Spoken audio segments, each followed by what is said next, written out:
Flashback.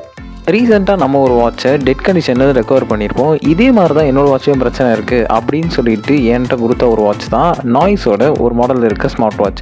இது ஆக்சுவலாக என் friend கொடுத்து இதே கண்டிஷனில் தான் இருக்குது. ஆனால் என்கிட்ட சார்ஜர் கேபிள் இருக்குது, இருந்தாலும் என்னால் சார்ஜ் போட முடியல அப்படின்னு சொல்லியிருந்தான்.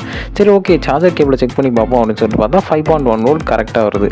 தென் ஏன் சார்ஜ் ஆகலை அப்படின்ற கொஸ்டின் தான் இருந்தது. இதோட ஆன்சர் உங்களுக்கு ஃபைனலாக சொல்கிறேன். ஃபர்ஸ்ட் ஆஃப் ஆல் இந்த கண்டிஷன் வந்து ரெக்கவர் பண்ணணும். எந்த பொலாரிட்டியில் சார்ஜ் ஏற்றணும் அப்படின்ற ஒரு செக் பண்ணிவிட்டு நம்ம அன்றைக்கி யூஸ் பண்ண அதே 5.1 வோல்டேஜ் மூலிமா தான் சார்ஜ் போட போகிறோம். மல்டிமீட்டரை ஆமீட்டரை யூஸ் பண்ண போகிறோம். எவ்வளோ கரண்ட் எடுக்குது அப்படின்றது பார்க்கறதுக்காக.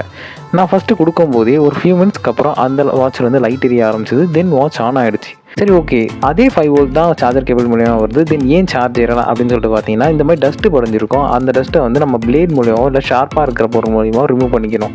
உங்களுக்கு இந்த வீடியோ பிடிச்சிருக்கோம் நான் நம்புகிறேன். பிடிச்சிருந்தா லைக் பண்ணி சப்ஸ்கிரைப் பண்ணிக்கோங்க. இதே மாதிரி இன்ஃபர்மேட்டிவாக வீடியோஸ் தொடர்ந்து வந்துக்கிட்டே இருக்கும்.